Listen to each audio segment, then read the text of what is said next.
Épître de Paul aux Romains, au chapitre 7, et je lis du verset 14 à 22. Paul parle dans ce texte, le chrétien affranchi de la loi, sert Dieu dans un esprit nouveau, mais aussi il parle plus précisément dans cette partie de son épître de la lutte entre la chair et l'esprit. J'en ai déjà parlé. Verset 14. Nous savons en effet que la loi est spirituelle, mais moi je suis charnel, vendu au péché, car je ne sais pas ce que je fais. Je ne fais point ce que je veux, et je fais ce que je hais. Or, si je fais ce que je ne veux pas, je reconnais par là que la loi est bonne. Et maintenant, ce n'est plus moi qui le fais, mais c'est le péché qui habite en moi. Ce qui est bon, je le sais, n'habite pas en moi, c'est-à-dire dans ma chair. J'ai la volonté, mais non le pouvoir de faire le bien. Car je ne fais pas le bien que je veux, et je fais le mal que je ne veux pas. Et si je fais ce que je ne veux pas, ce n'est plus moi qui le fais, c'est le péché qui habite en moi. Je trouve donc en moi cette loi, quand je veux faire le bien, le mal est attaché à moi, car je prends plaisir à la loi de Dieu selon l'homme intérieur. Puis ensuite, il le décline voilà, un peu plus dans cette lutte avec la chair, avec ses membres, où il y a une autre loi. C'est un texte magnifique qui a aussi été sujet de beaucoup de polémiques, d'interprétations diverses, parce que Paul, finalement, est très pratique, beaucoup plus pratique qu'on ne le pense. Souvent, certains disent oui, c'est un érudit, c'était un enseignant, théologien, et puis finalement, il est éloigné de la réalité. Pas du tout.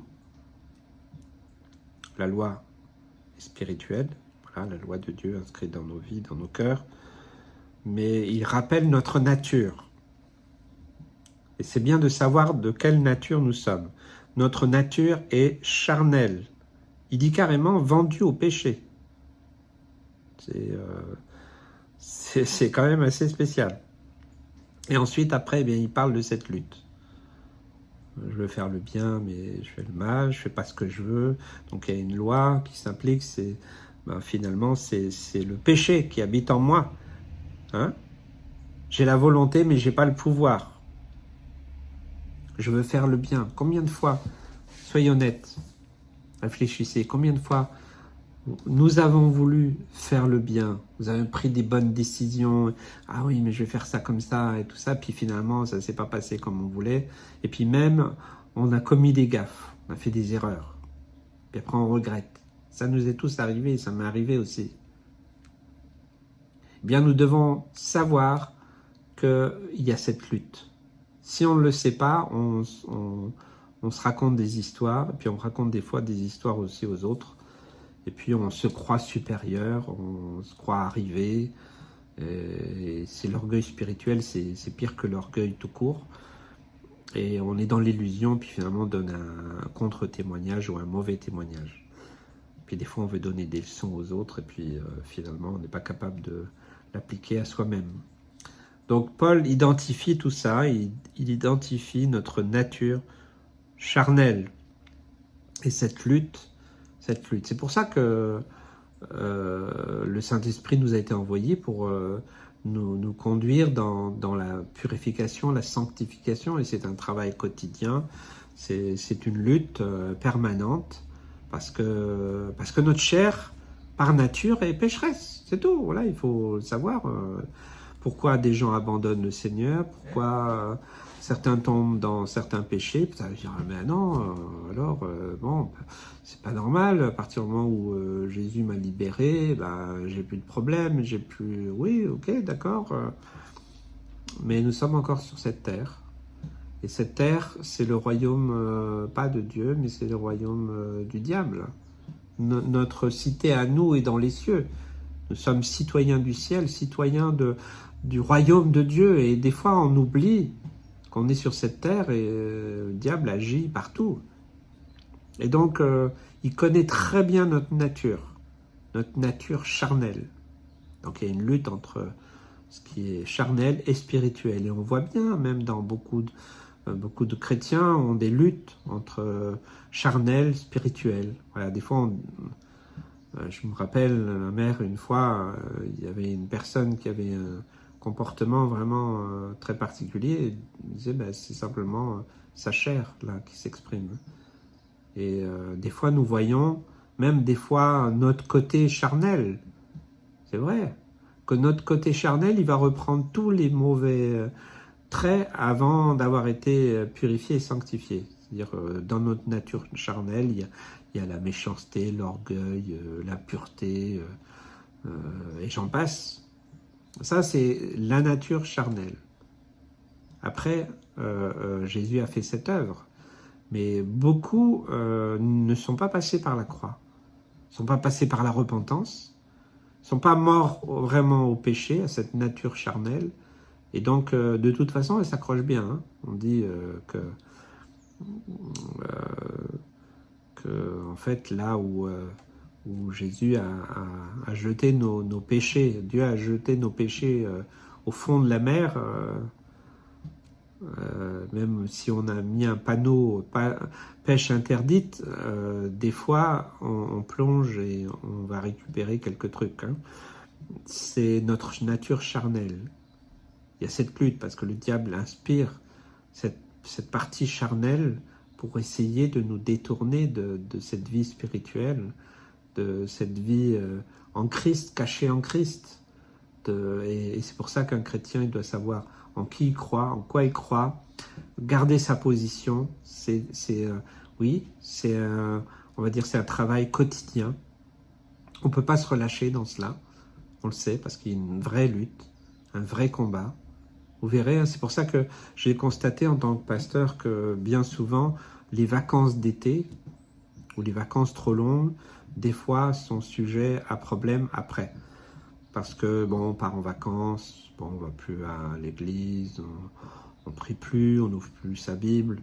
Bon, on peut bien prendre des vacances. Il n'y a rien de mal à prendre des vacances. Et c'est même tout à fait louable, parce que Dieu nous demande aussi de prendre soin aussi de ce véhicule qui est le corps. Et voilà, on peut être renouvelé, restauré, c'est bien. Mais combien de problèmes de couple j'ai constaté depuis toutes ces années, depuis ces 40 ans de vie chrétienne, j'ai pu constater que des fois ça crée des gros soucis de couple ou de relations avec Dieu, on va dire des bonnes habitudes de prier, de lire la Bible, d'être dans la communion fraternelle, de se nourrir spirituellement. Si on laisse ça, de toute façon, on laisse le terrain à l'ennemi, de toute façon. Je suis désolé, hein, le Seigneur ne nous a pas sauvés pour qu'on vive dans un monastère loin de tous, parce qu'on va dire que ça pourrait être la facilité, mais même là, il y a des luttes et des combats. Donc faisons attention. Donc nous devons savoir que nous avons une nature charnelle qui peut essayer de reprendre le dessus. Pourquoi? Pour nous éloigner de Dieu, de nous faire perdre cette paix, cette joie acquise en Jésus-Christ par son sacrifice. Alors oui, le salut ne se perd pas si nous restons dans cette humilité, dans cette dépendance, mais aussi dans cette vie de sanctification, de purification. Alors oui, c'est vrai, dans ce cas-là, oui, on peut faire des erreurs, oui, avoir des fois un moment au péché, mais nous nous repentons rapidement, nous revenons à Christ, nous connaissons le processus, et voilà, nous sommes dans cette démarche spirituelle. Mais si nous n'avons plus de vie spirituelle, alors la chair reprend le dessus. C'est tout, hein. Voilà, après, il peut avoir... vous savez, il y a des tentations qui sont là pour tous. Le diable veut nous faire tomber, il veut nous faire chuter, il veut nous éloigner de ce que Jésus a accompli à la croix. Il a accompli un grand prix. Donc faisons attention, soyons conscients de ces réalités, de ce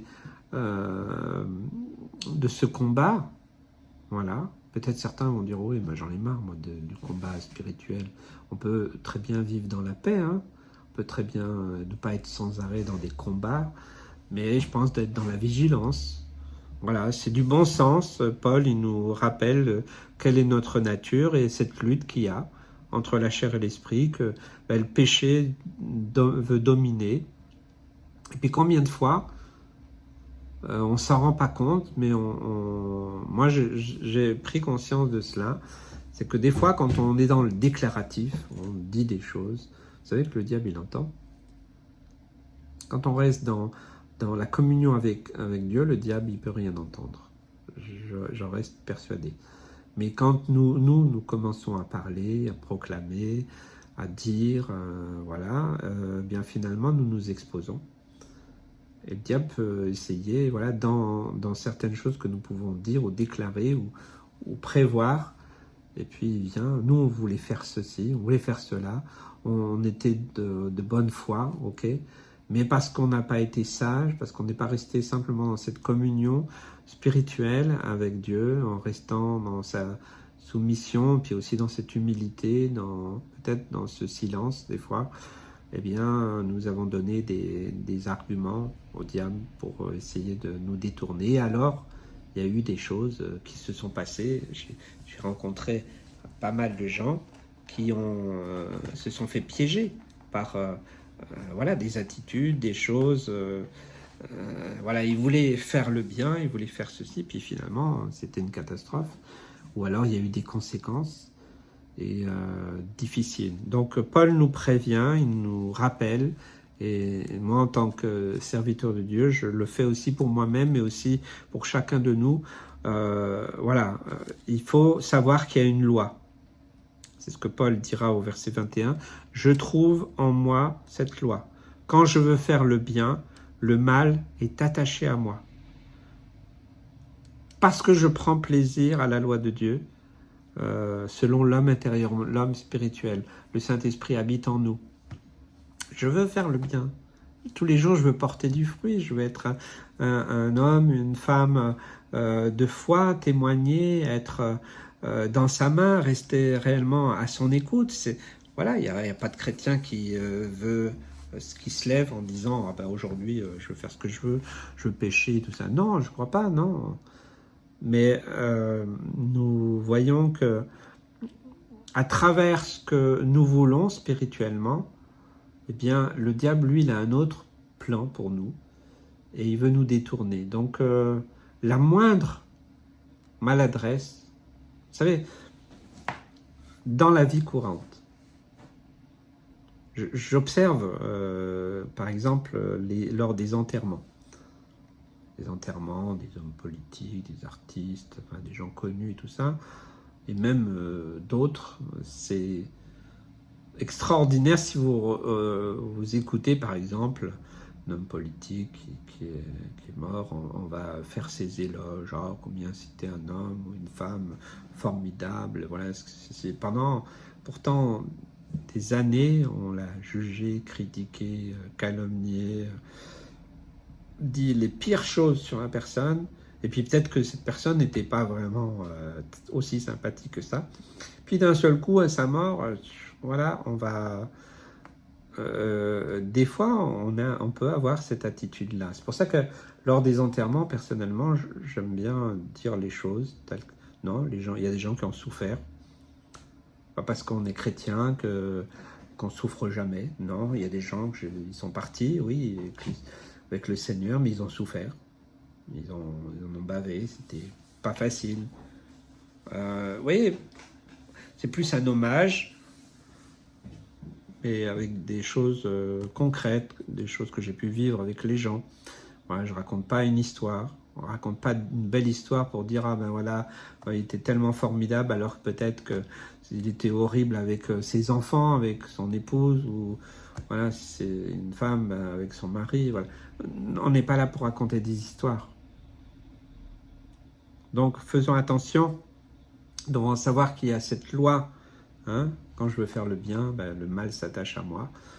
C'est comme ça, nous devons le savoir et devons être prudents.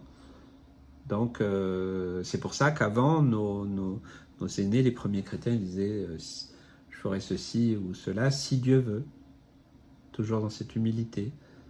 Il y a beaucoup d'arrogance aujourd'hui, dans la proclamation et tout ça. Faisons attention. Le diable, il entend, et puis ça peut être un contre-témoignage. Donc, moi, tous ceux qui sont dans la proclamation, je leur dis attention. Restons dans la grâce. Seigneur, fais-nous grâce. Seigneur, j'ai vraiment à cœur cela, mais je sais que ma nature charnelle, le diable veut essayer de me détourner de ça. Seigneur, fais-moi grâce. Fais-nous grâce. Alors là, on se met sous la protection de Dieu. C'est une façon de vivre, c'est une manière de vivre, de ne pas se croire arrivé. Voilà, je vous encourage, vous bénis, mais nous devons connaître ces choses-là pour ne pas être étonnés et pouvoir vivre dans les temps que nous vivons de plus en plus difficiles, eh bien, de savoir à qui nous devons faire confiance, comment nous devons vivre et de ne pas nous étonner de certaines choses et de rester dans l'humilité et aussi de revenir dans la repentance si c'est nécessaire.